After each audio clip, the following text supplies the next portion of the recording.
Shalom, Bapak Ibu Saudara kasih dalam Tuhan kita Yesus Kristus.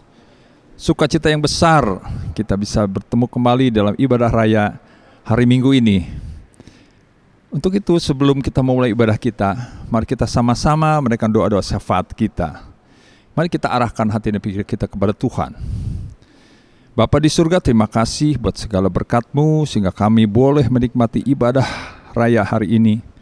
Terima kasih Tuhan buat penyertaan-Mu yang sempurna sehingga Engkau akan berkati kami, mengurapi kami sehingga kami dapat memuji menyembah-Mu di dalam roh dan kebenaran dan kami bisa mengerti firman-Mu yang akan disampaikan hari ini. Terima kasih Tuhan Yesus. Tuntun kami terus Tuhan. Dan kami percaya Engkau akan memberkati kami senantiasa dalam kehidupan kami sehari-hari ke depannya Tuhan.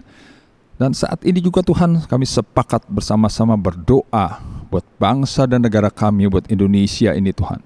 Biar kiranya diberkatilah pemimpin negeri kami, Bapak Presiden kami Pak Jokowi, Wakil Presiden kami Pak Ma'ruf Amin, bersama dengan kementerian yang ada semua Tuhan, pemerintah pusat, daerah, TNI, Polri, DPR, MPR-nya semua Tuhan.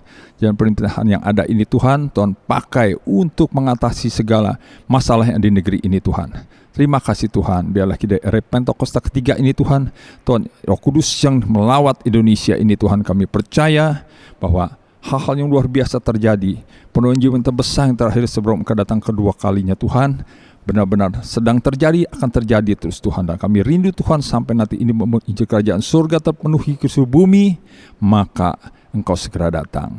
Diberkatilah kiranya gereja Tuhan, diberkatilah kiranya pemimpin gembala kami, yaitu gembala sidang kami Bapak Pendeta Dr. Insinyur Niko Nyoto Raharjo. Diberkatilah kiranya gembala rayon kami Bapak Pendeta Kiki Haryadi. Kami percaya Tuhan, maka semua bergandengan tangan dalam visi misi-Mu yang luar biasa. Secara khusus kami berdoa untuk GBI Radin Tendua Tuhan, berkati gembala kami Pak Moses bersama dengan keluarga. Kami percaya Tuhan dalam penggembalaannya terus di dalam pimpinan tuntunan-Mu Tuhan. Terpujilah Engkau Allah yang dahsyat dan luar biasa, dan kami akan melihat luar biasa hal-hal yang terjadi di penggembalaan hamba-Mu ini Tuhan. Berikan kesehatan, Engkau dijauhkan dari segala hal apapun Tuhan, dalam malah bahaya apapun. Terima kasih Tuhan Yesus, terima kasih. Dan kami percaya Engkau senantiasa akan memimpin kami. Kami siap Tuhan untuk masuk dalam ibadah kami hari ini, di dalam nama Bapa, Anak dan Roh Kudus, yaitu di dalam nama Tuhan Yesus Kristus. Haleluya. Amin. Selamat beribadah, Tuhan Yesus memberkati. Mazmur 91. Dalam lindungan Allah. Orang yang duduk dalam lindungan yang maha tinggi dan bermalam dalam naungan yang maha kuasa akan berkata kepada Tuhan, tempat perlindunganku dan kubu pertahananku, Allahku yang kupercayai. Sungguh, Dialah yang akan melepaskan engkau dari jerat penangkap burung, dari penyakit sampar yang busuk. Dengan kepaknya, Ia akan menudungi engkau. Di bawah sayapnya, engkau akan berlindung. Kesetiaannya ialah perisai dan pagar tembok. Engkau tak usah takut terhadap kedahsyatan malam, terhadap panah yang terbang di waktu siang, terhadap penyakit sampar yang berjalan di dalam gelap, terhadap penyakit menular yang mengamuk di waktu petang. Walau 1.000 orang rebah di sisimu dan 10.000 di sebelah kananmu, tetapi itu tidak akan menimpamu. Engkau hanya menontonnya dengan matamu sendiri dan melihat pembalasan terhadap orang-orang fasik. Sebab Tuhan ialah tempat perlindunganmu, yang maha tinggi telah kau buat tempat perteduhanmu. Malapetaka tidak akan menimpa kamu, dan tulah tidak akan mendekat kepada kemahmu. Sebab malaikat-malaikatnya akan diperintahkannya kepadamu untuk menjaga engkau di segala jalanmu. Mereka akan menatang engkau di atas tangannya, supaya kakimu jangan terantuk kepada batu. Singa dan ular tedung akan kau langkahi, engkau akan menginjak anak singa dan ular naga. Sungguh hatinya melekat kepadaku, maka aku akan meluputkannya. Aku akan membentenginya, sebab ia mengenal namaku. Bila ia berseru kepadaku, aku akan menjawab. Aku akan menyertai dia dalam kesesakan. Aku akan meluputkannya dan memuliakannya. Dengan panjang umur akan kukenyangkan dia dan akan kuperlihatkan kepadanya keselamatan daripadaku.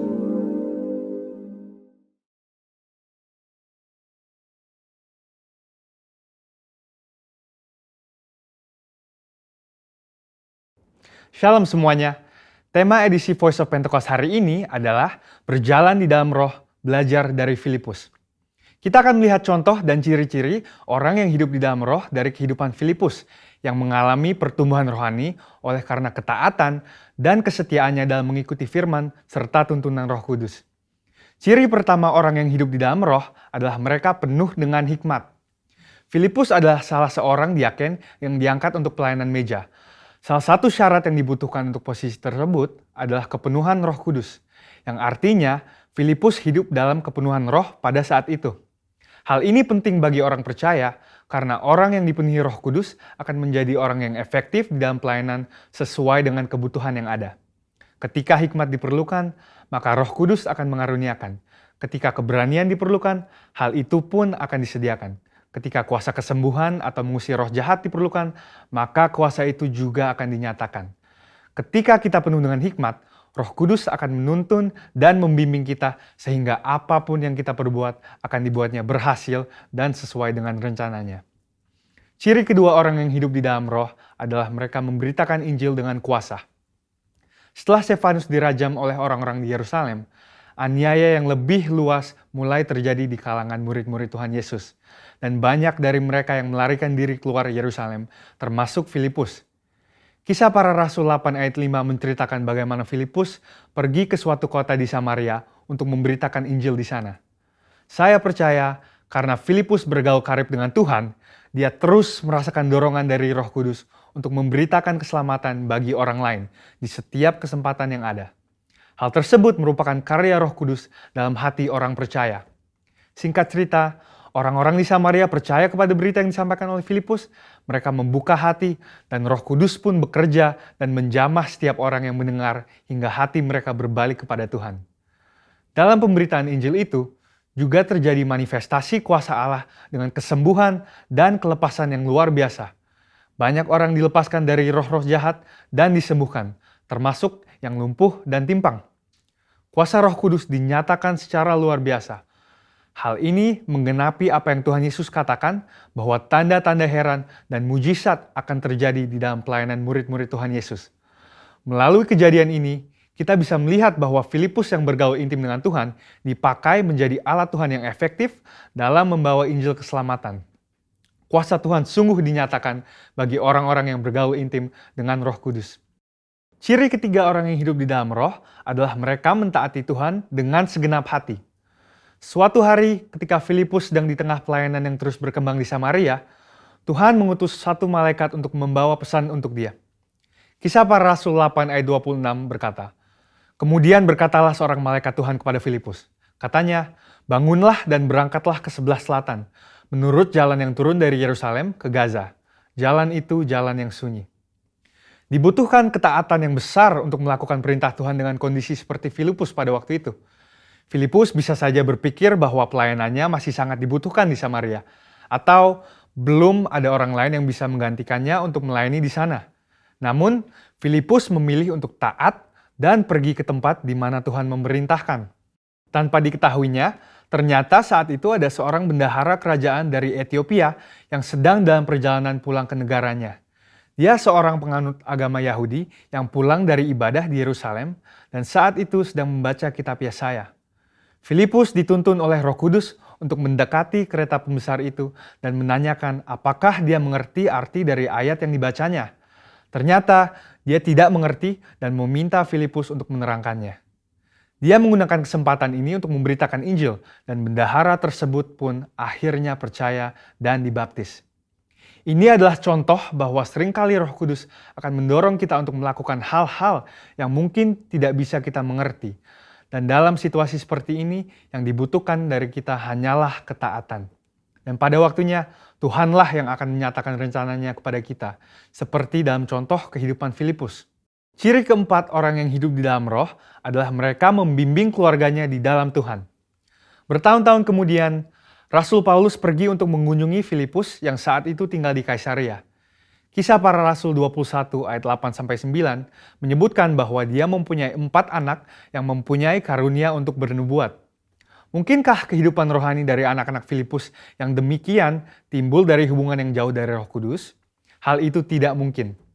Anak-anak Filipus hidup intim dengan Tuhan dan mereka bertumbuh dalam kerohanian yang luar biasa.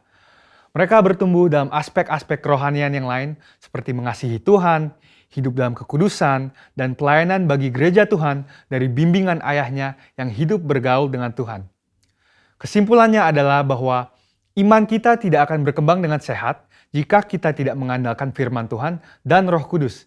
Sebab kehidupan yang intim dengan Tuhan harus dibangun secara intensional dan harus disertai dengan disiplin rohani dan hati yang lembut sehingga orang lain pun bisa merasakan dampak dari kuasa Roh Kudus melalui kehidupan kita.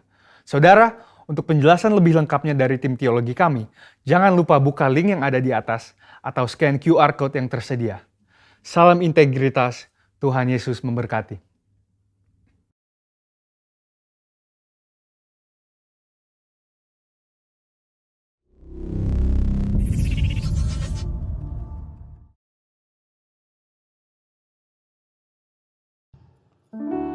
Haleluya, puji nama Tuhan. Shalom Bapak Ibu Saudara, shalom. Apa kabar hari ini saudara? Saya percaya semua kita diberkati Tuhan. Amin saudara. Kita hidup hari ini semua karena Tuhan, semua karena berkat Tuhan yang melimpah dalam hidup kita. Amin. Mari bersama-sama tundukkan kepala, kita akan berdoa untuk memulai ibadah online hari ini. Tuhan, kami ada hari ini semua karena kebaikan Tuhan. Semua karena kasih, penyertaan-Mu, perlindungan-Mu yang sempurna dalam hidup kami. Apapun yang terjadi hari-hari dalam hidup kami, ajar kami terus menaikkan ucapan syukur kepadamu ya Tuhan. Terima kasih saat kami memuji menyembah dalam ibadah online ini. Kami rindukan lawatan Tuhan. Kami rindukan hadirat Tuhan. Kuasa-Mu bekerja di rumah-rumah, melawat pribadi lepas pribadi, memberkati keluarga lepas keluarga ya Tuhan. Terima kasih pada sepanjang ibadah ini Tuhan, saat kami memuji menyembah, saat firman Tuhan disampaikan, kemuliaan-Mu, hadirat-Mu ada di rumah kami, memberkati hidup kami ya Tuhan. Ini hidup kami yang terus mau menyenangkan hati-Mu, memuji menyembah-Mu ya Tuhan. Di dalam nama Tuhan Yesus, yang siap berdoa memuji menyembah, siap dilawat Tuhan, diberkati Tuhan. Sama-sama katakan amin. Kita berikan tepuk tangan bagi Tuhan Yesus. Haleluya, haleluya.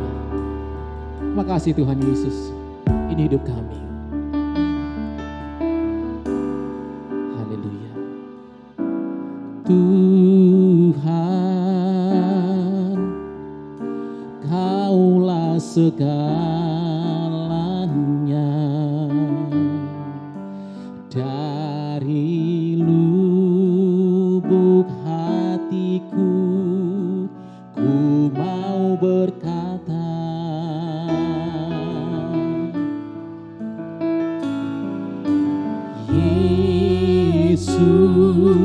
Yesus, Kaulah segalanya.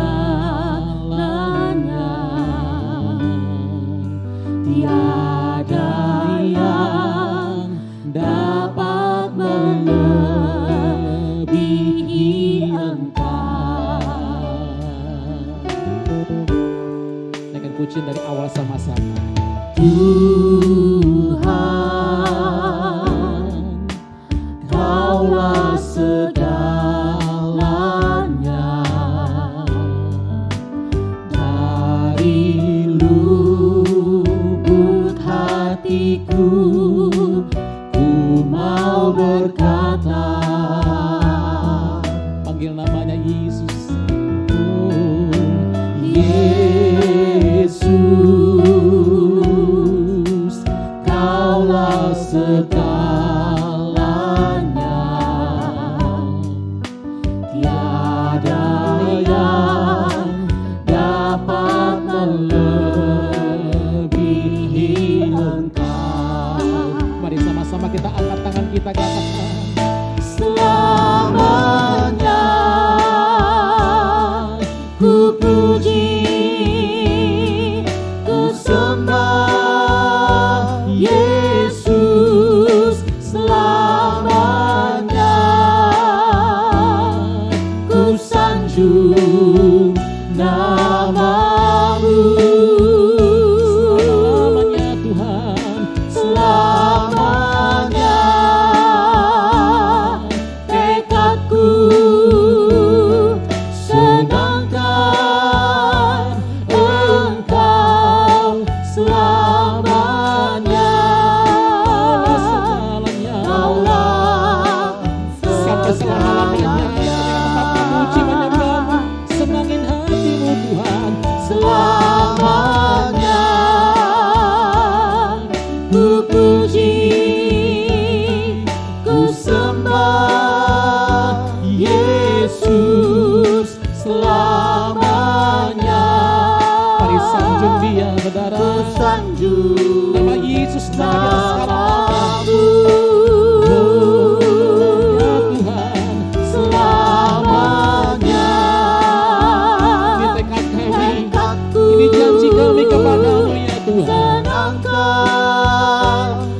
Kaulah segalanya.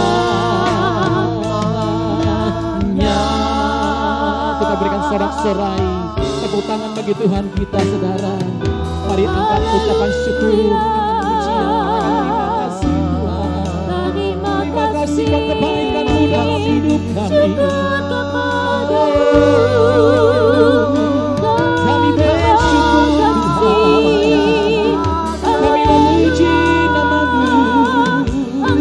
Kami tinggikan Engkau Tuhan. Sebab Engkau layak ya Tuhan dipuji dan dimuliakan. Haleluya. Yesus, firman-Mu beserta barang keluarga saat ini. Dari sembah Dia, sembah Dia. Berharap kepada Tuhan, saudara. Percaya janji Tuhan yang ada.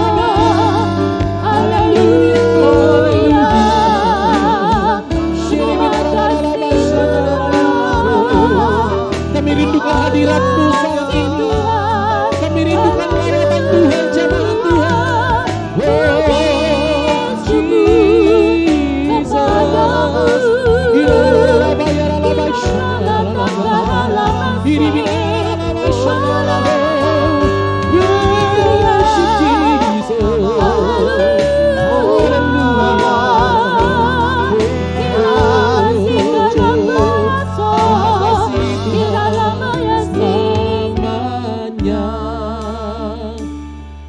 Ku puji, kami sembah Yesus selamanya. Ku sanjung nama-Mu, ya Tuhan, ya Tuhan, ya Tuhan. Selamanya tekadku senangkan Engkau selamanya. Kaulah segalanya. Yang mau senangin hati Tuhan, kita berikan tepuk tangan bagi Dia. Selamanya ku puji, ku sembah Yesus selamanya. Ku sanjung nama-Mu, Yesus Tuhan selamanya. Tekadku senangkan Engkau selamanya. Kaulah segalanya Tuhan. Kaulah segalanya. Kaulah segalanya. Angkat kedua tanganmu, katakan Kaulah segalanya.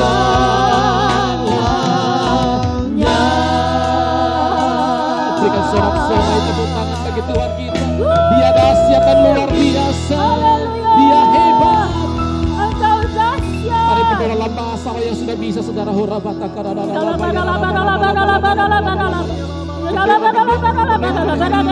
Bangkitkan iman percayamu, saudara. Kita katakan bicara kepada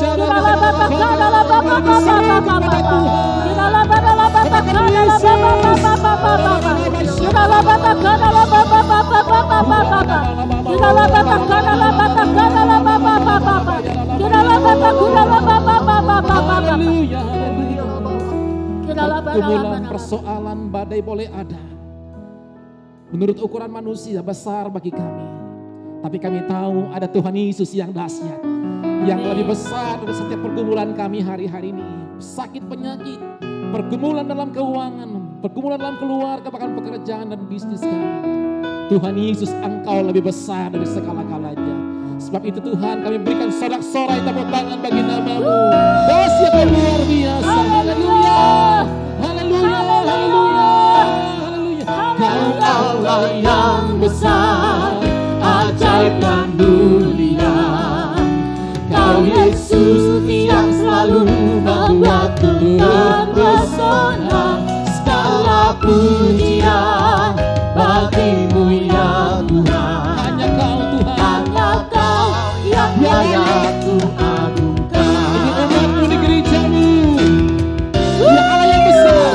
Kau Allah yang besar, ajaib dan mulia. Kau Yesus yang selalu membuatku terpesona. Segala pujian bagimu ya Tuhan. Kau yang layak. Hanya Kau yang layak ku Sekali lagi agungkan. katakan ya Allah yang besar. Kau Allah yang besar, ajaib dan mulia. Kau Yesus yang selalu membuatku terpesona. Segala pujian bagimu ya Tuhan. Hanya Kau yang layak ku agungkan. Hanya Kau yang layak ku Mari agungkan. angkat kedua tangan yuk. Hanya Kau yang layak ku agungkan. Sorak-sorai tepuk tangan bagi Tuhan Yesus yang sanggup memberkati kita hari-hari ini, yang sanggup membuat mujizat terjadi. Haleluya, haleluya, haleluya. Haleluya. Terpujilah namamu sekarang dan sampai selama-lamanya. Kami Haleluya. terima berkat-Mu yang melimpah hari ini di dalam nama Yesus. Haleluya. Sama-sama katakan amin. Amin. Amin. Engkau adalah Jehovah Jireh bagi setiap kita. Amin Bapak Ibu. Biarlah pagi hari ini kita memperkatakan, saudara dan saya diberkati oleh Tuhan. Oleh perkataan mulut kita akan menuai hasilnya. Haleluya. Kami menerima berkat-Mu pagi hari ini Tuhan. Sebab kasih setia Tuhan selalu baru setiap pagi. Haleluya. Kasih setiamu nyata bagiku. Hikmat dan kebijakannya, hikmat kebajikan tersedia bagiku.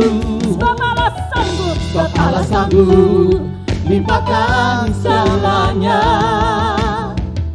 Dan anugerahnya sangat besar bagiku. katakan aku diberkati.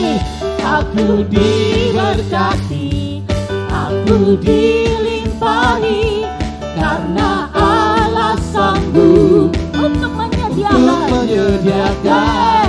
Aku diberkati, aku dilimpahi, atas sempurna anugerah Tuhan bagiku.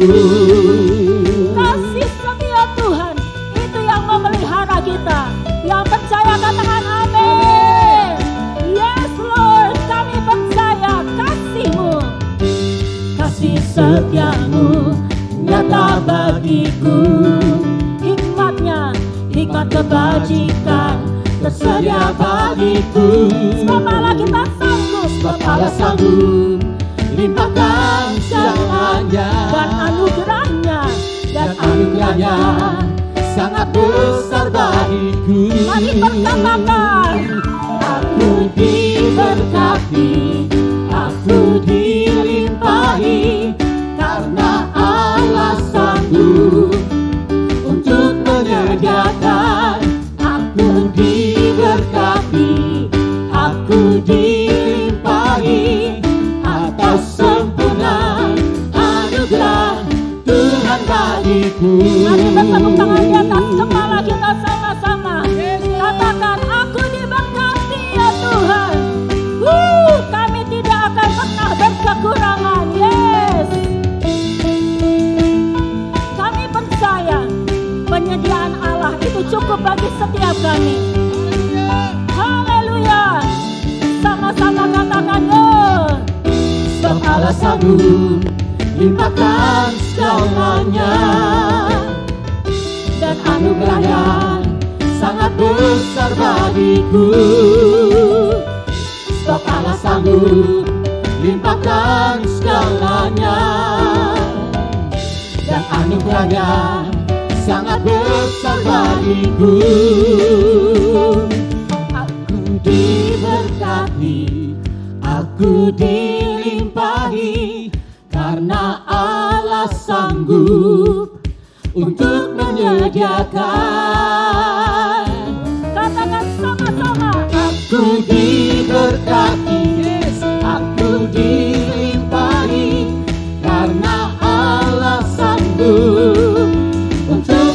sediakan.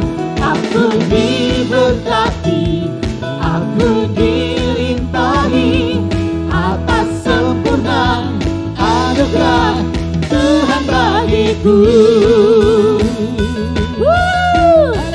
Haleluya, kami percaya ya Tuhan, penyediaan-Mu cukup bagi setiap kami, bahkan berkelimpahan ya Bapa. Haleluya.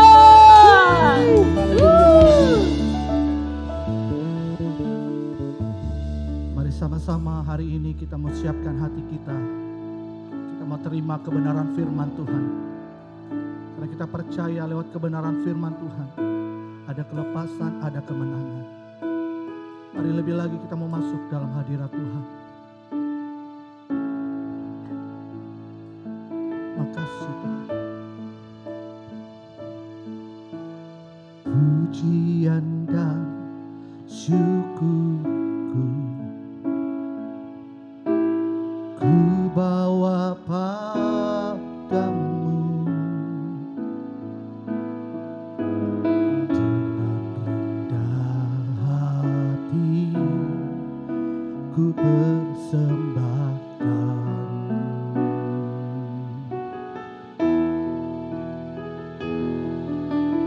Sadar bila ku ada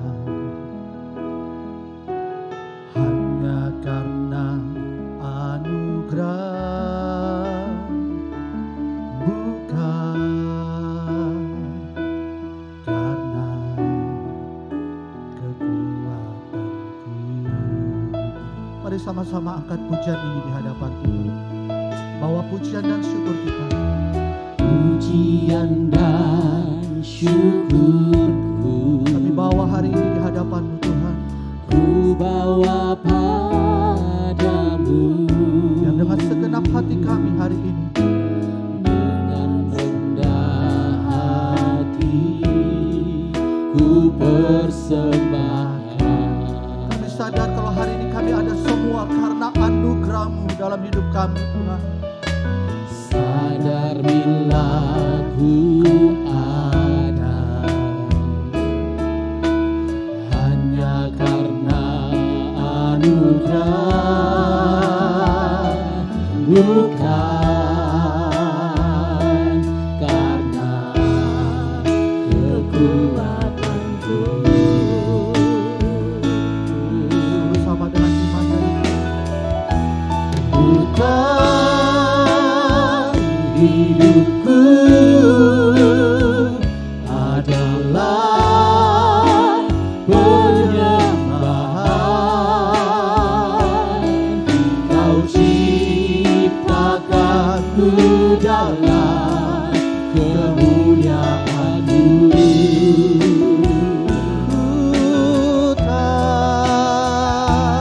Bukan hidupku berharga di mata-Mu. Segenap hidupku persembahkan. Ku tahu hidupku adalah penyembahan. Kau ciptakanku dalam kemuliaan-Mu.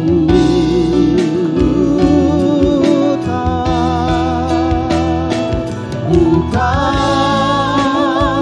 hidupku berharga di mata-Mu. Segenap hidupku persembahkan. Mari sambil angkat tangan di hadapan Tuhan, mari nyanyikan. Bukan hidupku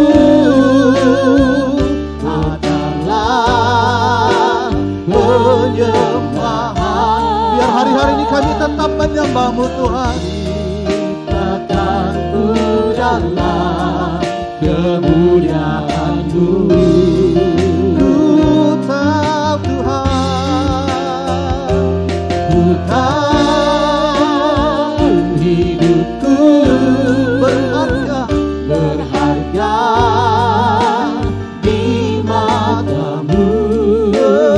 segenap Segenap hidupku persembahkan. Mari dengan iman sekali katakan, ku tahu Hidupku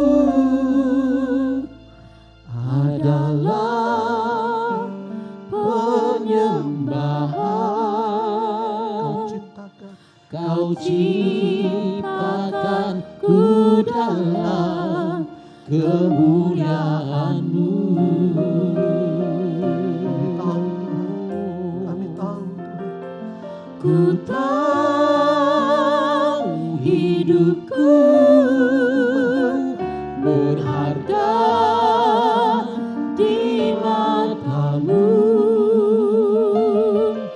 Segenap hidupku persembahkan. Segenap hidupku persembahkan. Segenap hidupku persembahkan.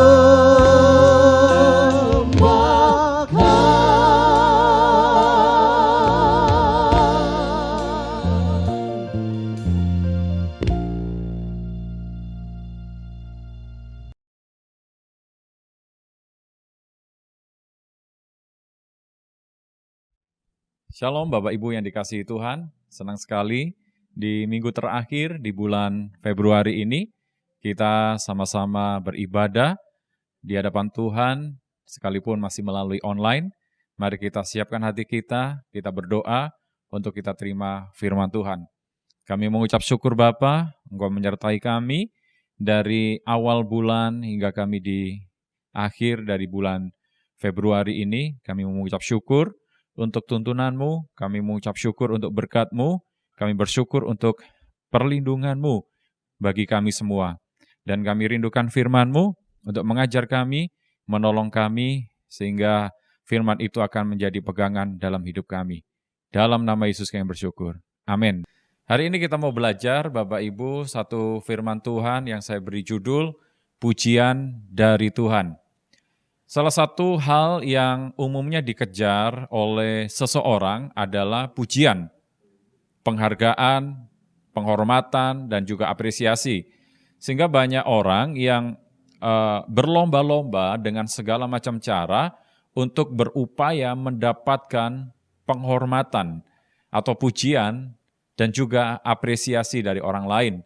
Sehingga tidak heran juga banyak orang yang bahkan melakukan apapun juga demi sebuah penghormatan atau pujian itu. Padahal kita tahu bahwa pujian yang diberikan oleh manusia kepada kita mungkin itu bisa saja tidak tulus memberikannya. Orang bisa memuji kita karena ada sesuatu hal yang diharapkan dari pujian itu untuk kita. Orang bisa memuji kita karena ada maunya. Seringkali pujian dari manusia itu tidak selalu tulus diberikan bagi kita. Sekalipun mungkin kita sudah melakukan banyak hal atau sudah berbuat sesuatu yang baik bagi ukuran mereka. Nah, makanya hari ini kita mau belajar agar setiap kita bukan mengejar pujian dari manusia, tetapi mengejar pujian dari Allah atau pujian dari Tuhan sendiri. Yesus pernah berkata di dalam Yohanes 5 ayat 41, dikatakan begini, "Aku tidak memerlukan hormat dari manusia." Ini sebuah pernyataan yang patut kita renungkan, karena Yesus sendiri berkata, "Aku tidak memerlukan hormat dari manusia." Kita lihat di dalam pelayanan Yesus, seringkali dia tidak mendapatkan pujian, dia tidak mendapatkan perlakuan yang baik, bahkan dia tidak mendapatkan tempat di hati di antara orang-orang Farisi dan ahli-ahli Taurat, bahkan di tempat di mana kampung halamannya. di Nazaret. Namun demikian dia tidak berkecil hati akan hal itu. Yang dia tahu adalah dia terus berupaya, dia terus memposisikan dirinya menjadi orang atau pribadi yang pada akhirnya mendapatkan penghormatan dari Bapa, mendapatkan penghargaan dari surga atau penghormatan dari surga. Demikian juga setiap kita, yang kita kejar bukanlah pujian dari manusia, tetapi yang kita kejar adalah pujian dari Bapa, pujian dari surga atas apa yang sudah kita lakukan ketika kita ada di dunia. Kita harus mengerti Bapak Ibu bahwa dalam perjalanan kehidupan ini, pada akhirnya kita akan tiba. Kita akan sampai di ujung jalan atau di garis akhir. Kita mengakhiri segala sesuatunya ketika Tuhan panggil kita dan menarik nafas hidup dan roh yang Tuhan hembuskan dalam hidup kita itu. Dan ketika kesudahan segala sesuatu itu tiba bagi kita, waktu raga kita berpisah dari roh, atau roh berpisah tepatnya dari tubuh kita atau raga kita itu, kemudian apa yang kita harapkan? Kata-kata apa yang kita inginkan dari Tuhan? Tentu sebuah pujian, tentu sebuah penghormatan yang ingin kita dengar dari Tuhan ketika kita ketemu dengan Tuhan di tempat yang abadi itu nantinya. Nah, yang kita rindukan adalah ketika Tuhan pada akhirnya memuji kita seperti ketika diceritakan di dalam Matius pasal 25 ayat 21, kita tahu ayat itu berbicara tentang, atau perikop itu berbicara tentang perumpamaan. Perumpamaan tentang talenta. Ada seorang tuan yang mempercayakan kepada 3 hamba dengan kepercayaan yang berbeda-beda. Kepada satu orang dipercayakan 5, kepada satu orang lagi dipercayakan 2, dan kepada satu orang lagi dipercayakan 1. Lalu kemudian tuannya itu pergi dalam waktu yang lama, lalu kemudian tuannya itu datang kembali untuk memanggil ketiga hamba yang dipercayakan dengan kepercayaan yang berbeda-beda tadi untuk dimintai pertanggungjawaban. Yang dipercayakan 5 kita tahu, Alkitab catat, dia upayakan itu, dia kembangkan itu jadi 10, yang dipercayakan 2, dikembangkan itu jadi 4. Nah, apa kata tuannya terhadap hamba-hamba yang bertanggung jawab itu ketika ketemu lagi dengan sang tuan itu yang telah mempercayakan? Dalam Matius 25 ayat 21 dikatakan begini, maka kata tuannya itu kepadanya, baik sekali perbuatanmu itu, hai hambaku yang baik dan setia. Engkau telah setia dalam perkara kecil, aku akan memberikan kepadamu tanggung jawab dalam perkara yang besar. Masuklah dan turutlah dalam kebahagiaan Tuanmu. Ini menarik. Sang tuan memuji kepada 2 hamba yang bertanggung jawab itu dengan pujian yang luar biasa. Dikatakan, baik sekali perbuatanmu, hai hambaku yang baik dan setia. Tentu di ujung jalan perjalanan kehidupan kita pada akhirnya nanti, kita rindu mendengar Tuhan memuji kita. Dengan pujian yang sama, baik sekali perbuatanmu, hai hambaku yang baik dan setia. Itu yang kita rindukan. Itu yang kita kejar selama kita hidup, supaya pada akhirnya di akhir perjalanan hidup kita, waktu kita ketemu Tuhan nanti, Tuhan akan memuji kita dan berkata, baik sekali perbuatanmu, hai hambaku yang baik dan setia. Nah, ini ada sesuatu yang menarik yang perlu kita gali untuk membuat kita mengerti kenapa sang tuan memuji kepada hamba yang bertanggung jawab itu dengan pujian seperti itu. Kata baik sekali yang disampaikan oleh Tuhan dan nanti disampaikan oleh Tuhan kepada kita itu, artinya apa? Ini sebuah penilaian yang dilihat oleh Tuhan sendiri dan diberikan kepada kita menurut ukuran atau standarnya Tuhan. Nah, hati-hati saudara. Kadang-kadang kita merasa kita menjadi orang yang baik, kita sudah berbuat sesuatu yang baik, bahkan kita banyak berbuat kebaikan, tetapi itu ukurannya adalah standar manusia. Tuhan akan melihat kita, dalam hal ini adalah perbuatan-perbuatan baik atau sebuah kebaikan itu, bukan menurut ukuran kita, tetapi berdasarkan standarnya Tuhan. Jadi ketika sang tuan berkata kepada dua hamba yang bertanggung jawab tadi baik sekali, itu artinya sang tuan sedang melihat dengan standarnya tuan itu sendiri, dengan kacamatanya tuan itu sendiri, untuk memberikan apresiasi atau pujian bahwa ternyata apa yang hamba-hamba lakukan itu memang benar-benar baik. Bagaimana dengan kita? Apakah nanti ketika kita ketemu dengan Tuhan, Tuhan juga akan berkata baik sekali, karena kita sudah melakukan bagian kita, setiap perbuatan baik berdasarkan standarnya Tuhan. Tuhan akan menilai bukan berdasarkan standar kita sekali lagi, tetapi berdasarkan standarnya Dia. Karena itu kalau kita renungkan di dalam Efesus pasal yang kedua ayat 10, Alkitab berkata, karena kita ini buatan Allah, diciptakan dalam Kristus Yesus untuk melakukan pekerjaan baik. Kita bisa melihat, kita ini buatan Allah, diciptakan dalam Kristus Yesus untuk melakukan pekerjaan baik yang dipersiapkan Allah sebelumnya, Ia mau supaya kita hidup di dalamnya. Jadi saudara dan saya diciptakan oleh Tuhan, dibuat oleh Allah dengan satu maksud, dengan satu tujuan untuk melakukan pekerjaan baik, dan pekerjaan baik yang kita lakukan itu standarnya adalah standarnya Tuhan. Bukan standar kita. Kita boleh berbangga, saya sudah melakukan sesuatu yang baik, saya sudah melakukan perbuatan-perbuatan yang baik, tetapi ketika ukurannya adalah ukuran kebaikan manusia atau kacamata manusia, mungkin saja pada akhir kehidupan kita nanti, apresiasi yang kita tunggu dari Tuhan, ketika Tuhan akan berkata baik sekali, kita tidak akan dengar itu. Karena itu mari kita kejar penghargaan, kita kejar pujian dari Tuhan. Dan kita pastikan ketika di akhir masa hidup kita nanti, Tuhan juga akan berkata baik sekali. Artinya Tuhan menilai kita sesuai dengan standarnya Dia. Satu waktu ada seorang pemuda yang kaya, dia datang kepada Yesus, "Guru, perbuatan baik apa yang saya harus lakukan untuk mendapatkan tempat di kekekalan?" Kira-kira seperti itu. Lalu Yesus berkata, lakukan ini, lakukan itu. Kalau kita lihat dalam Matius pasal yang ke-19, dari ayat 16, saudara akan mengerti di situ. Seorang muda ini berkata, saya sudah melakukan itu. Jangan membunuh saya lakukan, hormati ayah dan ibu, saya sudah lakukan. Bahkan 10 perintah Allah itu sudah dilakukan dengan tepat, dengan baik.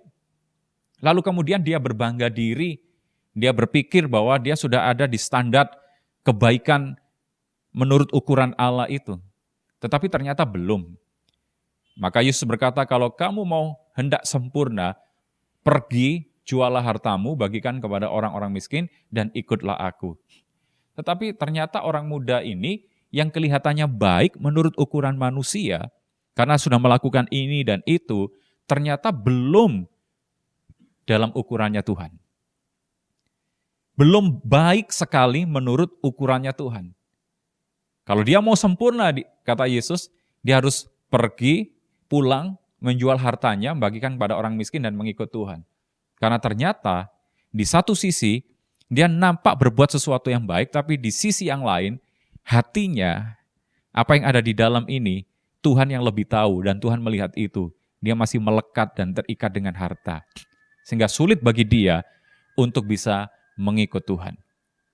Tetapi sebaliknya, kita lihat, ketika Yesus ada di salah satu rumah dari seorang yang dia jumpai dan dia bertamu di sana, maka ada seorang perempuan yang namanya Maria.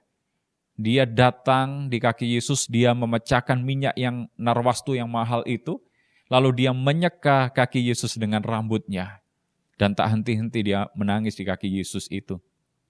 Maka apa yang Yesus katakan kepada perempuan ini? Ini adalah sebuah perbuatan baik. Itu adalah standarnya Tuhan. Kita bisa melihat ada dua hal yang berbeda di sini. Seorang pemuda yang kaya, dia menganggap dia sudah ada di standarnya Tuhan. Dia sudah berbuat ini, itu, dia pikir dia sudah menjadi orang yang baik dan melakukan perbuatan yang baik. Dia pasti mendapat pujian, baik sekali. Tetapi ternyata tidak. Karena ada sisi yang lain yang belum bisa dia lepaskan. Tetapi Maria yang meminyaki kaki Yesus itu, menumpahkan minyak narwastu yang begitu mahal, harum semerbak seisi rumah itu. Dan Yesus memuji perempuan itu dengan berkata, ini adalah perbuatan baik. Apa yang Yesus katakan itu berdasarkan standarnya dia. Berdasarkan ukurannya Tuhan. Nah, kalau kita mau mendapatkan pujian dari Tuhan, pastikan setiap perbuatan-perbuatan baik yang kita lakukan, ukurannya adalah ukurannya Tuhan.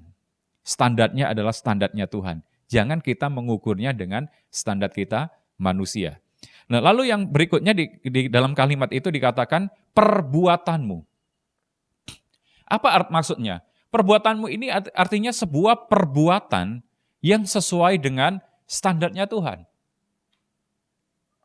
Jadi kita berharap pada akhirnya nanti Tuhan akan memuji kita karena kita melakukan sebuah perbuatan yang sesuai dengan standarnya Tuhan.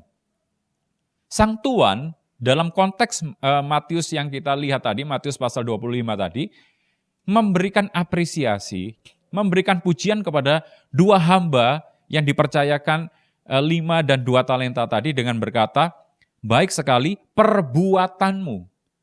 Jadi perbuatannya itu diapresiasi oleh Tuhan. Kenapa perbuatannya diapresiasi oleh sang Tuhan itu? Karena perbuatannya perbuatan mereka sesuai dengan standarnya Tuhan. Ini yang harus kita kejar. Selama kehidupan masih ada Bapak Ibu, selama nafas masih Tuhan berikan, pastikan bahwa setiap perbuatan-perbuatan yang kita lakukan itu standarnya adalah standarnya Tuhan. Kita harus memiliki sebuah kesanggupan. Kita harus memiliki sebuah kerinduan untuk melakukan segala sesuatu kepada Tuhan atau untuk Tuhan. Kalau kita lihat di dalam 1 Korintus pasal yang ke-10 ayat 31 dikatakan begini.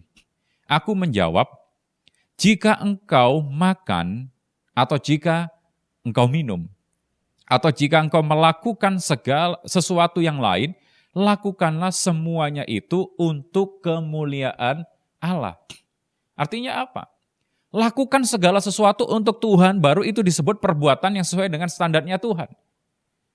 Ada sebuah kesanggupan untuk melakukan segala sesuatu dan kita persembahkan untuk Tuhan. Bahkan Paulus berkata ekstrim, jika engkau makan atau minum, jika engkau melakukan segala sesuatu yang lain, lakukanlah semuanya itu untuk kemuliaan Tuhan. Itu yang namanya perbuatan yang sesuai dengan standarnya Tuhan. Jadi kita tidak hanya sekedar melakukan segala sesuatu. Kita tidak hanya sekedar mengerjakan ini dan itu tanpa kita melakukannya dengan sebuah gairah. Dan melakukannya dengan satu prinsip yang benar bahwa apa yang saya kerjakan ini untuk kemuliaan Tuhan. Bukan untuk kemuliaan saya. Bukan untuk cari nama. Bukan untuk keuntungan saya. Sekalipun kita mendapatkan sesuatu dari buah pekerjaan kita. Tetapi ketika kita membiasakan diri kita melakukan apapun juga dengan penuh tanggung jawab, melakukan apapun juga dengan segenap hati kita, dengan sungguh-sungguh, maka Tuhan pada akhirnya akan memuji kita. Perbuatan yang kita lakukan itu akan dipuji. Karena perbuatan kita sesuai dengan standarnya Tuhan. Banyak orang bisa melakukan apapun, tetapi tidak semua orang bisa melakukan segala sesuatu yang terbaik dan dipersembahkan untuk Tuhan. Jadi hari ini tetaplah lakukan bagian kita. Tetap kerjakan apa yang harus kita lakukan. Maka Tuhan akan turut bekerja untuk menolong kita. Injil Lukas pasal yang ke-12 ayat 43 dikatakan, berbahagialah hamba yang didapati tuannya melakukan tugasnya itu ketika tuannya itu datang. Berbahagialah kita yang didapati sang tuan, yaitu Tuhan Yesus sendiri pada akhirnya, dan dia melihat kita sedang melakukan sebuah perbuatan yang sesuai dengan standarnya dia, sehingga perbuatan kita itu nantinya akan dipuji oleh Tuhan. Akan diapresiasi oleh Tuhan. Mungkin kita tidak mendapatkan apresiasi dari orang di sekitar kita. Mungkin kita tidak mendapatkan pujian dari orang-orang di sekitar kita. Jangan berkecil hati soal itu. Karena pada akhirnya Tuhan akan memuji kita ketika ternyata perbuatan yang kita lakukan itu sesuai dengan standarnya Tuhan, yaitu melakukan segala sesuatu untuk Tuhan, mengerjakan segala sesuatu untuk kemuliaan Tuhan. Bahkan kalau kita lihat dalam Yohanes pasal yang ke-12, ayat 26, Alkitab berkata, barang siapa melayani aku, ia harus mengikut aku, di mana aku berada. Di situ pun pelayanku berada. Barang siapa melayani aku, ia akan dihormati Bapa. Kesanggupan untuk melayani ini sesuatu yang penting. Melayani konteksnya sangat luas tentunya.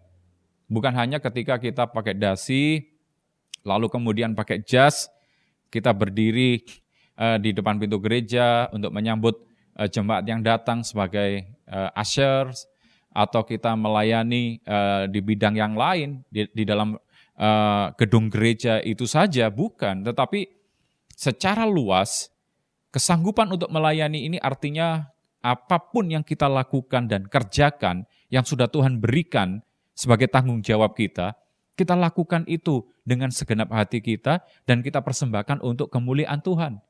Maka dikatakan tadi, barang siapa melayani aku, ia akan dihormati Bapa.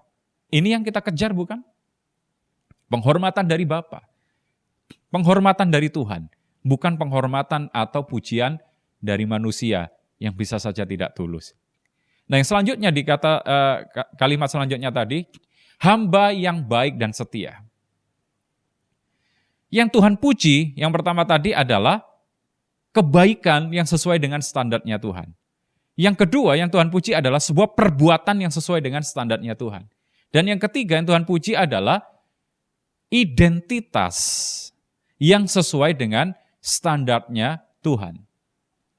Kalau kita lihat, Sang Tuan dalam Matius 25 tadi memuji kedua hamba itu dengan berkata, hamba yang baik dan setia. Artinya apa? Sang Tuan sedang melihat ada satu identitas yang sesuai dengan standarnya Allah sendiri, standarnya Tuhan sendiri di dalam diri hamba-hamba itu. Dan biar itu juga ada di dalam kehidupan kita, kita memiliki identitas yang sesuai dengan standarnya Tuhan, sehingga pada akhirnya nanti Tuhan akan berkata kepada kita, hamba yang baik dan setia. Untuk sampai ke situ, kita harus punya hati hamba. Dan kita harus sadar bahwa kita ini hamba. Dia adalah Tuan kita. Kalau Sang Tuan memerintahkan untuk kita melakukan apapun, ya kita harus taat sebagai hamba. Dalam konsep dulu, zaman dulu, hamba itu budak yang tidak punya hak sama sekali untuk melakukan segala sesuatu. Hanya dia akan melakukan apapun sesuai dengan perintah dari Sang Tuan. Karena Sang Tuan itu telah membeli budak atau hamba belian itu. Nah, kita harus lihat Bapak Ibu bahwa ternyata identitas kita ini sebagai hamba. Plus hamba yang baik dan setia. Ini ada sebuah karakter yang Tuhan inginkan ada di dalam hidup kita. Identitas yang akan dilihat oleh Tuhan, yang nampak, dan pada akhirnya Tuhan akan memuji kita dengan berkata, engkau hamba yang baik dan setia. Lukas 17 ayat 10, firman Tuhan ingatkan kita begini, kita harus berkata kami ini hamba-hamba yang tidak berguna. Kalau kita habis melakukan segala sesuatu, kalau kita habis mungkin melakukan pelayanan atau melakukan ini dan itu, kita ingat ayat ini. Kita ini hamba-hamba yang tidak berguna. Kami hanya melakukan yang kami harus lakukan sebagai hamba yang taat sepenuhnya kepada Tuhan. Karakter ini harus ada di dalam kehidupan kita. Memiliki hati hamba yang baik dan setia. Seorang hamba yang baik dan setia. Ini sebuah identitas yang ada dalam hidup kita mestinya. Sehingga pada akhir hidup kita, di ujung perjalanan hidup kita nantinya, Tuhan akan memuji kita dan berkata, hamba yang baik dan setia. Karena kita punya identitas yang sesuai dengan standarnya Tuhan. Jadi kalau kita mau dipuji oleh Tuhan, perbuatan baik yang kita lakukan harus sesuai dengan standarnya Tuhan. Itu yang pertama. Yang kedua, perbuatan-perbuatan yang kita lakukan, apapun yang kita kerjakan, harus sesuai dengan standarnya Tuhan. Dan yang ketiga, milikilah identitas yang Allah kehendaki. Atau identitas yang sesuai dengan standarnya Tuhan, yaitu hamba yang baik dan setia. Belum terlambat bagi kita Bapak Ibu. Tentunya yang menjadi pertanyaan besar buat kita adalah kapan akhir dari masa hidup kita yang masih menjadi misteri dan tanda tanya, kita tidak tahu.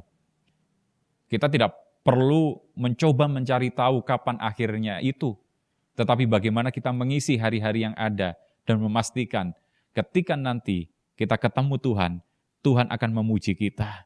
Dan selama kita hidup, keharuman nama kita, karena kita melakukan segala sesuatu yang sesuai dengan standar Tuhan itu, akan dikenang, akan menjadi berkat bagi banyak orang. Saya cerita sedikit, ada satu artikel yang saya baca sangat menarik. Tahun 1920-an, ada seorang pengacara ternama di Chicago, Amerika Serikat. Pengacara ini pengacara yang selalu bisa memenangkan kasus yang ditangani. Dan kasusnya ini bukan main, kasus yang berat, karena dia spesialisasi pengacara mafia. Namanya E.C. Eddy. Orang menyebut dia E.C. Eddy karena segala urusan atau kasus yang dia tangani itu pasti lolos dari jeratan hukum. Dan klien yang dia bela itu pasti menang, para mafia itu. Sehingga membuat dia memiliki harta yang begitu banyak, mobil-mobil mewah, lalu kemudian deposito tentunya, dan juga punya begitu banyak properti pada saat itu. Lalu dia mulai merenung, semua hal saya sudah miliki. Anak saya minta apapun, saya bisa beri, saya bisa penuhi itu. Tetapi apakah cukup semua hal yang sudah saya berikan itu? Lalu dalam perenungannya, dia tergugah hatinya untuk melakukan satu hal yang selama ini belum dia lakukan, yaitu memberi sebuah keteladanan sebagai seorang ayah. Dan itu menjadi warisan atau legacy bagi anaknya. Lalu kemudian sambil berpikir panjang, ada pergolakan di dalam hatinya, dia memutuskan untuk meninggalkan profesinya sebagai pengacara itu. Bukan hanya itu, lalu kemudian dia bekerja sama dengan aparat federal untuk membongkar kasus-kasus mafia yang ada di kota itu.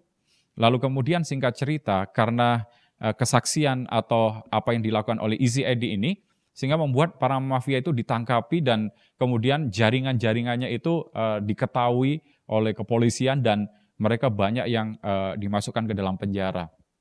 Apa yang dilakukan oleh E.C. Eddy ini bukan sesuatu yang mudah, karena nyawa adalah taruhannya. Dan benar saja beberapa waktu setelah itu ketika dia mengendarai mobil, lalu kemudian dia ditembak oleh seseorang yang tidak dikenal dan dia meninggal. Tetapi yang saya mau beritahu saudara, di akhir masa hidupnya, E.C. Eddy ini telah meninggalkan sebuah legacy, sebuah warisan yang berharga, khususnya bagi anaknya. Mungkin dia bisa memberikan uang begitu banyak, tetapi semuanya itu akan berakhir. Tapi keteladanan yang kuat yang dia berikan, sebuah perbuatan yang baik, sebuah karakter yang baik, yang dia wariskan kepada anaknya, itu ternyata sangat membekas. Berkecamuk perang dunia pada saat itu, kemudian ada seorang pria yang menjadi serdadu di Angkatan Udara Amerika Serikat, berada di kapal induk USS Lexington. Lalu kemudian dia diberikan komando untuk segera terbang menghadapi Jepang pada saat itu, bersama beberapa rekannya, ada beberapa pesawat yang sudah lepas landas. Lalu kemudian ketika dia sudah lepas landas, sudah mulai terbang, dia menyadari ternyata tangki bahan bakar di pesawat itu lupa diisi oleh petugas atau oleh temannya di kapal induk itu. Sehingga dia meminta izin untuk kembali ke kapal induk itu. Sedangkan teman-teman yang lain itu sudah siap untuk menghadapi pertempuran di udara melawan Jepang. Dalam perjalanan kembali, ternyata dia menjumpai ada 9 pesawat musuh, yaitu pesawat Jepang, yang tanpa terdeteksi oleh kapal induk itu, membahayakan kapal induk itu karena akan menghancurkan kapal induk itu. Lalu muncullah jiwa patriotisme, kepahlawanan dari seorang pria yang luar biasa ini, Lalu kemudian seorang diri dia menghadapi 9 pesawat tempur dari Jepang itu, dia tembaki begitu rupa dengan keberanian yang kuat, dengan jiwa yang pantang menyerah. Lalu kemudian singkat cerita, waktu dia bidik beberapa pesawat, ada yang jatuh. 3 pesawat jatuh, 5 pesawat jatuh, dan sisa beberapa pesawat. Lalu kemudian dia kehabisan amunisi. Apa yang dia lakukan? Dia dekati, dia datangi pesawat musuh itu, dia tabrak sayapnya. Dan ini perbuatan yang luar biasa. Ada keberanian, jiwa patriotisme yang tinggi untuk membela negaranya. Dan singkat cerita, beberapa pesawat musuh yang tersisa itu kabur dan dia bisa selamat landing di kapal induk itu sekalipun kerusakan sangat parah pesawatnya itu. Dan singkat cerita, si pria ini mendapatkan penghargaan tertinggi pada saat itu karena membela dengan jiwa kepahlawanan. Nama pria ini adalah Butch O'Hare, dan nama O'Hare itu kita tahu diabadikan menjadi nama dari airport atau nama dari airport di Chicago atau lapangan udara di Chicago. Dan saudara tahu, Butch O'Hare ini adalah anak dari Issy Eddy. Issy Eddy itu nama aslinya adalah Edward O'Hare. Kita bisa lihat ada sebuah keteladanan yang ditinggalkan oleh Issy Eddy kepada anaknya. Sekalipun di masa tuanya akhirnya dia mati ditembak oleh mafia karena dia bekerja sama dengan polisi federal untuk membuka kasus-kasus para mafia itu. Ternyata ini sebuah keteladanan yang ditinggalkan. Ini sebuah karakter yang kuat yang dicontoh atau dilihat oleh sang anak, yaitu Butch O'Hare ini. Dan akhirnya Butch juga dia rela mengorbankan dirinya untuk membela negaranya. Nah, kita bisa lihat dari kisah ini bahwa yang Tuhan mau dijumpai dalam hidup kita adalah sebuah identitas tadi, seorang hamba yang baik dan setia. Ada karakter yang Allah kehendaki dan karakter itu akan kita wariskan, akan kita berikan sebagai panduan atau tuntunan bagi generasi yang akan datang. Dan ketika kita mengakhiri hidup kita di muka bumi ini, ketemu dengan Tuhan, Tuhan akan memuji kita, hamba yang baik dan setia. Tetapi juga sekaligus, nama kita akan harum, dikenang oleh orang-orang yang ada di sekitar kita, minimal oleh anak cucu kita.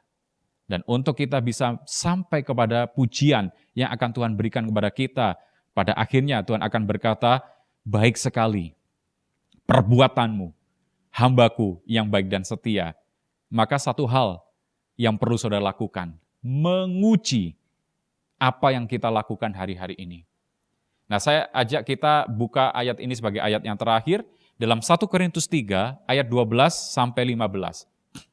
Pada akhirnya setiap pekerjaan kita, setiap perbuatan kita, setiap apapun yang kita lakukan akan diuji. 1 Korintus 3 ayat 12 sampai 15, entahkah orang membangun di atas dasar ini dengan emas, perak, permata, kayu, rumput kering atau jerami. Sekali kelak pekerjaan masing-masing orang akan nampak. Karena hari Tuhan akan menyatakannya, sebab ia akan nampak dengan api dan bagaimana pekerjaan masing-masing orang akan diuji oleh api itu. Jika pekerjaan yang dibangun seseorang tahan uji, ia akan mendapat upah. Jika pekerjaannya terbakar, ia akan menderita kerugian. Tetapi ia sendiri akan diselamatkan, tetapi seperti dari dalam api. Kita lihat, setiap pekerjaan kita, apapun yang kita lakukan selama kita hidup pada akhirnya akan diuji oleh Tuhan. Kalau kita lolos ujian ini, kita akan dipuji oleh Tuhan. Sebagai hamba yang baik dan setia, Tuhan akan memuji perbuatan yang sesuai dengan standarnya Tuhan itu. Tuhan akan memuji perbuatan-perbuatan baik yang sesuai dengan standarnya Dia juga. Tuhan akan menguji kita melalui 3 hal ini. Ada 3 M. M yang pertama adalah motif. Motif kita akan diuji. Motif itu alasan seseorang untuk melakukan sesuatu. Apa alasan kita melakukan ini? Apa alasan kita melayani? Apa alasan kita berbuat kebaikan misalnya? Apa alasan kita membantu seseorang? Apa alasan kita melakukan A, B, C, D, dan lain sebagainya? Motif kita akan diuji. Apakah motif kita benar? Atau sebaliknya, ada udang di balik batu ketika kita melakukan segala sesuatu, sehingga kita tidak akan mendapatkan apapun. Tetapi hari ini, ingatlah, satu kali kelak, Apa yang kita lakukan akan diuji, motifnya akan diuji oleh Tuhan. Alasan kita melakukan segala sesuatu itu akan diuji. Motif kita benar apa enggak? Kalau motif kita salah, jangan harapkan kita akan mendapat pujian dari Tuhan. Yang kedua, Tuhan akan menguji kita. Yang kedua adalah metodenya atau cara yang digunakan untuk melakukan sesuatu itu. Cara-cara yang kita pakai untuk melakukan pekerjaan kita atau berbisnis atau melayani, itu cara-cara yang sesuai dengan standarnya Tuhan atau tidak. Sebab banyak orang hari-hari ini menghalalkan segala macam cara demi sebuah pujian. Itu pun pujian yang diharapkan dari manusia. Sayang sekali kan? Metodenya akan diuji oleh Tuhan. Cara yang kita pakai dalam melakukan segala sesuatu. Cara yang saudara pakai untuk mendapatkan uang. Cara yang saudara pakai untuk mendapatkan pekerjaan, cara yang saudara pakai untuk mendapatkan posisi atau jabatan atau apapun juga, itu akan diuji oleh Tuhan. Dan yang ketiga, yang akan diuji oleh Tuhan adalah yang ketiga, mutunya. Mutu adalah kualitas hasil dari suatu pekerjaan. Makanya tadi saya katakan, kita bukan hanya sekedar melakukan dan bisa melakukan ini itu, tapi pastikan hasil dari apa yang kita lakukan itu bermutu, punya kualitas. Karena Tuhan tidak ingin kita hanya sekedar bisa melakukan A, bisa melakukan B, bisa main musik, bisa masak, atau bisa bekerja A, bisa bekerja B. Tidak hanya sekedar itu yang Tuhan lihat, yang Tuhan mau. Tapi Tuhan akan melihat kualitas atau mutu hasil dari sebuah pekerjaan yang kita lakukan hari-hari ini. Ingat 3M tadi, Tuhan akan menguji kita. Pertama adalah motifnya. Alasan kita melakukan segala sesuatu itu apa? Yang kedua, metodenya, cara yang kita pakai untuk melakukan segala sesuatu itu seperti apa.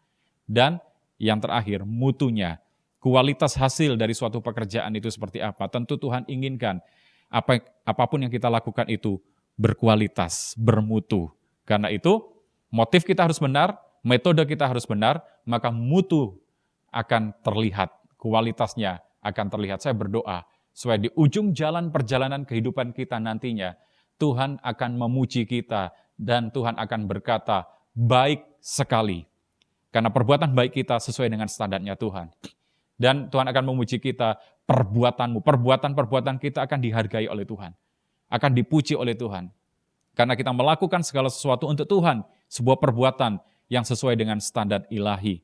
Dan yang ketiga, Tuhan akan berkata, hamba yang baik dan setia. Ada identitas yang sesuai dengan standar Allah. Ada karakter yang memang Allah inginkan ada dalam hidup kita. Untuk sampai ke sana, ingat Tuhan akan menguji kita. Sebelum pujian itu ada yang namanya ujian. Ujian pada akhirnya akan membawa kita pada pujian. Lewati ujian ini, 3M yang akan diuji. Motif kita, alasan kita melakukan segala sesuatu. Metode, cara yang digunakan untuk melakukan ini dan itu, serta kualitas hasil dari pekerjaan itu. Saya berdoa supaya setiap kita yang mendengarkan pemberitaan firman Tuhan ini menjadi orang-orang yang pada akhirnya nanti akan dipuji oleh Tuhan. Tuhan memberkati kita, mari kita berdoa, bersyukur untuk firman Tuhan. Terima kasih Tuhan, kami mengucap syukur untuk firman yang mengingatkan kami pada hari ini, untuk kami berupaya dengan segenap hati kami, sehingga pada akhirnya dalam perjalanan kehidupan kami, di akhirnya kami akan mendapatkan pujian dari Tuhan. Engkau akan berkata kepada kami, baik sekali, karena kami melakukan segala perbuatan-perbuatan baik yang sesuai dengan standar-Mu itu. Perbuatan-perbuatan kami lakukan untuk kemuliaan Tuhan, serta kami memiliki identitas yang sesuai dengan standarnya Tuhan. Mampukan umat-Mu ya Tuhan, untuk melewati setiap ujian motif, ujian metode, ujian mutu dalam kehidupan mereka, sehingga pada akhirnya kami akan tampil menjadi orang-orang yang berkualitas, dan Tuhan akan memuji kami. Berkat Tuhan turun bagi kami, dalam nama Yesus kami bersyukur. Haleluya. Amin. Bapak Ibu yang dikasihi Tuhan, sebelum kita terima berkat dari Tuhan dan kita akan akhiri ibadah kita, mari saya ajak setiap kita bersama-sama memperkatakan definisi dari Pentakosta ketiga. Dengan suara yang keras kita akan perkatakan bersama. 2, 3. Pentakosta ketiga adalah pencurahan Roh Kudus yang dahsyat di zaman now, melebihi yang terjadi di Azusa Street. Pentakosta ketiga akan mengakibatkan penuaian jiwa yang terbesar dan yang terakhir sebelum Tuhan Yesus datang kembali. Pentakosta ketiga akan membangkitkan generasi Yeremia, yaitu anak-anak muda yang dipenuhi Roh Kudus, cinta mati-matian kepada Tuhan Yesus, tidak kompromi terhadap dosa dan akan bergerak untuk memenangkan jiwa. Pentakosta ketiga lahir di Indonesia dan bergerak ke bangsa-bangsa. Gerakan ini dari timur ke barat dan akan kembali ke Yerusalem. Pentakosta ketiga akan memberikan kuasa untuk menyelesaikan amanat agung dan setelah itu Tuhan Yesus datang kembali. Mari Bapak Ibu yang dikasihi Tuhan, arahkan hati kita kepada Tuhan saat ini, kita mau terima berkat dari Tuhan. Umat yang dikasihi Allah, biji mata Allah, terimalah berkat anugerah dan damai sejahtera yang berlimpah-limpah dari Bapa di surga melalui putranya yang tunggal, Yesus Kristus, dan persekutuan yang manis dengan Roh Kudus akan menolong, menyertai, memberkati kita dari sekarang sampai selama-lamanya. Dengan iman kita terima berkat ini. Haleluya. Amin. Tuhan Yesus memberkati. Aku diberkati, aku dilimpahi atas sempurna anugerah Tuhan bagiku.